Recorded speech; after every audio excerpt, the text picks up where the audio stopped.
فرماتے ہیں ان کو چھٹی مل گئی. میں نے کہا حضور غلطی ہو گئی. تو نبی پاک نے فرمایا اس سے کوئی بندہ کلام نہ کرے, خبردار میرے ساتھ بھی گفتگو نہ کرنا. حضرت کعب بن مالک فرماتے ہیں میرا چچا زاد بھائی, خالہ زاد بھائی سارے رہتے تھے. میں کسی کو سلام لیتا تو کوئی جواب بھی نہیں دیتا تھا.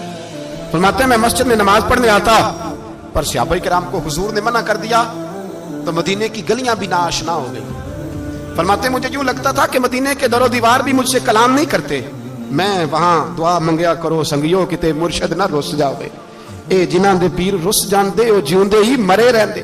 کہا اس طرح لگا کہ جیسے حالات بگڑ گئے سارے میرے حق میں. آپ فرماتے ہیں میں مسجد میں آ کے بیٹھتا تو جب مجھے پتا تھا میں جب آنکھیں ادھر کرتا تو حضور مجھے دیکھتے, اور جب میں نبی پاک کو دیکھتا تو حضور چہرہ پھیر لیتے. بول پڑے خواجہ غلام فرید صاحب, کہنے لگے میں ویکھاں تے میرا یار نہ ویکھے, جے میں نام ویکھاں تے او ویکھے. ایڈے نصیب کتھوں تتڑی دے او میرے وچ ویکھن دے ویکھے. غلام فریدا او بوے یار دے مریے پاویں ویکھے یا نہ ویکھے. آپ فرماتے میں سید عالم صلی اللہ علیہ وسلم کو دیکھتا تو حضور رخ انور پھیر لیتے. حضرت کعب بن مالک رضی اللہ تعالیٰ عنہ فرماتے ہیں کہ حضور کا حکم آیا کہ بیوی کو علیحدہ کر دو. بار پہلے کوئی نہیں بات کرتا, اب کہا بیوی کو علیحدہ کر دو. تو میں نے کہا حضور طلاق دے دوں. فرمایا نہیں میں کے بھیج دو, طلاق نہیں دینی. فرماتے ہیں بال بچہ بھی چلا گیا, نہ گھر میں کوئی نہ باہر کوئی, تنے تنہا. آپ فرماتے ہیں زمانہ جانتا تھا, عرب کے صوبوں میں بات پھیل گئی کہ کعب بن مالک جیسا سردار, مالدار, گھوڑ سوار, تیر انداز, نیزہ باز, اتنا بڑا سیانہ سنجیدہ آدمی جدا کر دیا نبی پاک نے. فرماتے ہیں غسان کے عیسائی بادشاہ نے مجھے خط لکھا. حضرت کعب فرماتے ہیں بڑی آزمائش تھی پر یہ مصیبت سب سے بڑی تھی. غسان کے عیسائی بادشاہ نے خط لکھا. اس کا آدمی مجھے ڈھونڈتا پھرتا مدینے میں ملا تو خط اس نے مجھے دیا. خط میں یہ نہیں لکھا تھا کہ کافر ہو جاؤ معاذ اللہ, یہ نہیں لکھا تھا عیسائی ہو جاؤ. اس نے خط میں لکھا کہ کعب ہم نے سنا ہے تمہارے نبی نے تمہیں چھوڑ دیا, ناراض ہو گئے. تم تو اس قابل تھے کہ صوبے کے گورنر بنائے جاتے, تم تو بڑے عہدے کے قابل تھے, تمہاری تو شہرت ہے سارے علاقوں میں, تم آ جاؤ ہمارے پاس, ہم تمہیں بہت بڑا عہدہ دے دیں گے. حضرت کعب بن مالک فرماتے ہیں اب میری چیخیں نکلی, اب میں تڑپ کے رویا. میں نے وہ اس کا خط پکڑا اور جلتے ہوئے تنور میں ڈالا اور مسجد نبوی میں سر سجدے میں رکھ کے میں نے کہا اے اللہ میرا ایمان اتنا ہی مشکوک ہو گیا ہے کہ کافر کہتے ہیں میں ان کے ساتھ مل جاؤں گا. اے اللہ میرا ایمان اتنا مشکوک, کافر سمجھنے لگے ہیں کہ میں مسلمانوں کو چھوڑ کے ان سے اتحاد کروں گا. یہاں لوگ کہتے ہیں ہم نے پریشر کے لیے ان کو ساتھ ملایا, ہم نے پریشر کے لیے کافر سے سمجھوتا کرو گے, اپنے بھائی پر ظلم کرنے کے لیے بھائی مانوں کے ساتھ دوستی کرو گے. حضرت کعب بن مالک فرماتے ہیں میں نے تندور میں ڈالا, میں تڑپ کے رویا. میں نے کہا اے اللہ میرا اتنا امتحان نہ لے کہ کافر سوچنے لگے کہ میں اسے سمجھوتا کروں گا. اے اللہ مہربانی فرما, اتنا امتحان نہ لے. روتے روتے گھر گیا, سحری تک روتا رہا.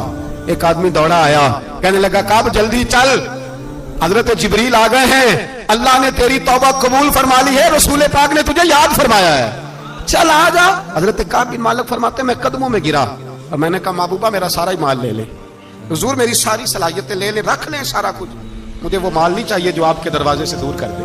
حضور وہ دولتیں میرے کس کام کی جو آپ کے دروازے سے دور کر دے.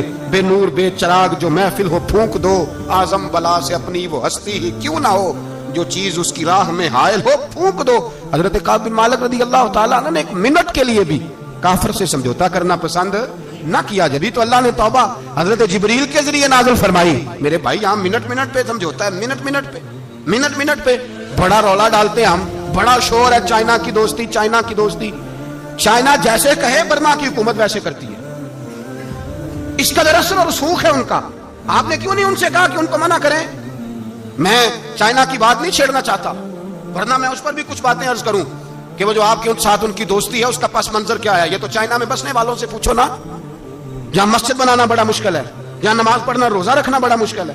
کاہے کی دوستی, کس طرح کی دوستی؟ قرآن مجید نے بیان کر دیا کافر تم سے راضی نہیں ہو سکتا حتی تتبع ملتہم, جب تک تم ان کے دین کی پیروی نہ کرو. اتنی دیر کافر راضی ہو سکتا تو مسلمان کیسے راضی ہو جاتا ہے؟ بھائی میرے مصطفیٰ کریم سید عالم صلی اللہ علیہ وسلم کی امت کے جو اجزاء ترکیبی جو بنائے امت قرآن نے بیان فرمائے, ان میں پہلا یہ ہے کہ اشداء علی الکفار, مسلمان کافر پر سخت ہوتا ہے, اور دوسرے نمبر پہ فرمایا رحماء بینہم, آپس میں رحم دل, آپس میں. اقبال نے اس آیت کی تفسیر کی تو 2 مصروں کے اندر شعر میں مضمون ہی پرو کے رکھ دیا, کہنے لگے ہو ہلکا یاراں تو بریشم کی طرح نرم, اس طرح ریشم کی ہو ہلکا یاراں تو بریشم کی طرح نرم، رزم حق و باطل ہو تو فولاد ہے مومن، رزم حق و باطل ہو تو پھر فولاد بن کے نکلے، پھر منت سماجت نہ کرے اقوام متحدہ آئے تو فلاں آئے تو فلاں آئے، فولاد ہے مومن۔ ایک وہ منظر تھا حضرت عمر نے جب اپنے سگے ماموں کو لتاڑا، جناب ابو عبیدہ بن جراح نے باپ کو قتل کیا، مصعب بن عمیر نے بھائی کو قتل کیا، ایک وہ منظر تھا۔ ایک وہ منظر تھا جب مسلمان مکے سے مدینے آئے، مدینہ طیبہ پہنچے تو مصطفیٰ کریم نے فرمایا یہ تمہارے بھائی ہیں، بس بات ختم ہو گئی، یہ تمہارے، بس اتنی سی بات ہے، یہ تمہارے، اس سے زیادہ نہیں، کوئی لمبا خطبہ نہیں نبی پاک نے دیا، فرمایا یہ تمہارے اپنے بھائیوں کی مدد کرو، حد ہو گئی مدد کرنے کی۔ بھائی کا بازو پکڑا، گھر لے گئے، کہنے لگے یہ 15 قلعے میرے ہیں، 6 جو تمہیں پسند آتے ہیں رکھ لو، تمہارے ہو گئے۔ گھر کا سامان، بستر رضائیاں تک نکال کے دروازے کے اندر رکھے، بھائی سے کہا یار جو تجھے اچھا لگتا ہے رکھ لے، آدھا تیرا آدھا میرا۔ یہاں تک ایک وہ موقع جب اشداء علی الکفار، ایک یہ موقع رحماء بینہم، صحابہ کرام علیہم رضوان میں سے کسی کے پاس 2 باغ تھے، ایک میں کھجوریں زیادہ پکی، ایک میں کم پکی۔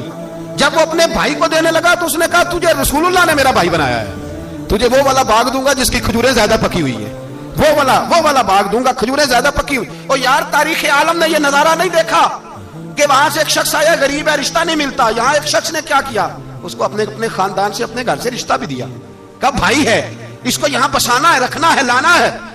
کوئی تہذیب کا ٹکراؤ نہیں ہوا، کوئی ان لوگوں کے آپس میں جھگڑے نہیں ہوئے، کوئی نہیں کہا کہ یہ مہاجر ہے یہ انصار ہے، کوئی کسی جگہ نہیں کہا تمہارا کھانا پینا رہنا سہنا الگ ہے، کوئی کسی جگہ بحث نہیں ہوئی، آدھا بانٹ کے دیا۔ اور پھر بھائی چارے کا حال یہ تھا کہ تبوک کے بعد جب بڑا مال آیا نا مسلمانوں کے پاس، ڈھیر لگ گئے، بحرین سے مال آیا تو ڈھیروں لگ گئے۔ رسول پاک صلی اللہ علیہ وسلم نے انصار مدینہ کو بلایا، مدینے والوں کو، فرمایا تم نے بڑا احسار کیا تھا اپنے بھائیوں پر، تم نے اپنی آدھی آدھی جائیدادیں دے دی تھی، تم نے رحماء بینہم کا پورا مظاہرہ عملاً کر کے دکھایا تھا، اب مال آ گیا ہے، 2 آپشن میں تمہیں دیتا ہوں، 2 قسم کی ترجیحات، ایک چیز قبول کر لو۔ کہا یا رسول اللہ صلی اللہ علیہ وسلم حکم فرمائیے۔ فرمایا یہاں تو جو مال تم نے اپنے مہاجر بھائیوں کو دیا ہے وہ واپس لے لو، وہ تم واپس لے لو، اور یہ جو مال آیا یہ میں ان میں بانٹ دیتا ہوں، یا اس طرح کرو کہ میں یہ مال تمہارے درمیان آپس میں آدھا آدھا بانٹ دیتا ہوں، یہاں تمہیں کچھ فیصد زیادہ دے دیتے ہیں انہیں کم دے دیتے ہیں۔ بات ہو رہی تھی، انصار چپ تھے، حضور نے فرمایا بولتے کیوں نہیں، پتہ محبوب کو بھی ہے کہ یہ بولیں گے تو مجھے بھی ٹھنڈ پڑے گی اور قیامت تک ساری امت کو سکون ملے گا۔ فرمایا بولو، تو انصار مدینہ بولے تو رو کے بولے، کہا محبوبہ ہم نے مال کیا کرنا ہے، ہمارے پاس رسول پاک جو موجود ہے، یا رسول اللہ ہم نے کیا کرنا ہے مال کا، حضور جو اب آیا یہ بھی سارا انہیں دے دیں، جو ہم نے دیا تھا انہیں وہ بھی ان کے پاس رہنے دیں، اور یا رسول اللہ جو بعد میں آئے وہ بھی انہیں دے دیں۔ ہماری شرط یہ ہے کہ ہمارے درمیان اللہ کے رسول موجود رہنے چاہیے، محبوب ہمارے درمیان رہیں، مال و دولت کی ہمیں ضرورت ہے، یہ رحماء بینہم ہے، آپس میں بانٹ کے ہر چیز اپنے بھائیوں کو دے دی۔ حضرت عمر عیسائی بادشاہ ٹائم مانگتا تو کہتا ہے کوئی ٹائم نہیں، چل دوڑ جا۔ ملک شام جاتے ہیں، جب فتح ہوتے ہیں حضرت سعد بن ابی وقاص بلاتے ہیں، شام جاتے ہیں تو حضرت عمر کہتے ہیں شام آئے ہیں یار، سب سے پہلا کام یہ کر بلال کا تو پتہ کر، یہاں سنا ہے بلال حبشی کا مکان بھی کہیں نیڑے نیڑے ہے، پتہ تو کر۔ حضرت بلال حبشی حضرت سیدنا سعد کہنے لگے حضور بلا نہ لے، فرمایا نہیں وہ مصطفیٰ کا غلام ہے تو میرا تو امام ہے، میں گھر ملنے جاؤں گا، گھر رحماء بینہم، کالے رنگ کے حبشی غلام سیدنا بلال حبشی کو ملنے گھر گئے، اور جناب عمر جا کے بیٹھک میں انتظار کرنے لگے، گویا ڈرائنگ روم میں بیٹھے انتظار ہونے لگا۔ جناب سیدنا بلال آئے تو حضرت عمر اٹھ کے کھڑے ہوئے۔ ملک شام کے لوگوں نے یہ منظر عجیب دیکھا کہ جناب عمر فاروق ایک حبشی کے لیے کھڑے ہوئے، اور جب کھڑے ہوئے تو حضرت بلال کہنے لگے عمر بیٹھ جاؤ، یہ کیا کر رہے ہو؟ تو حضرت سیدنا عمر رو پڑے، کہنے لگے بلال تو حبشی پہلے تھا، جب سے رسول اللہ کا غلام بنا ہے ساری امت کا امام بن گیا، ساری امت کا تو امام بن گیا ہے جب سے تو نبی پاک صلی اللہ تعالی علیہ وسلم کا غلام بنا۔ بھائی یاد رکھے جب اشداء علی الکفار کی بات تھی تو اپنے سگے قتل ہو گئے، اور جب رحماء بینہم کی بات تھی تو پھر یہ نہیں دیکھا یہ حبشی ہے، توجہ ہے میری بات پر، جاگ رہے نا آپ لوگ، ادھر دیکھیں، پھر یہ نہیں دیکھا کہ یہ حبشی ہے، یہ رومی ہے، یہ کون ہے، پھر یہ دیکھا کہ یہ رسول اللہ کا غلام ہے صلی اللہ۔ ہمارے ہاں تو نفرتیں پھیل گئی ہیں، وہ بس کرو جی بنگالیوں سے جان چھڑاؤ، وہ بس کرو جی فلانے سے، بس کر یار، رہن سہن اپنا اپنا ہوتا ہے، لیکن مسلمان جس طرح کا بھی ہو اس کے ساتھ نفرت کرنے کی اجازت نہیں ہے۔ پہلی بات اشداء علی الکفار، دوسری بات رحماء بین، اب تیسری بات ہے تراہم رکعا سجدا یبتغون فضلا من اللہ ورضوانا۔ میں نے جو شروع میں بات کی تھی نا کہ اگر خانہ کعبہ میں 40-50 لاکھ حاجی مل کے دعائی مانگ لیتا مل کے تو کمال ہو جاتا.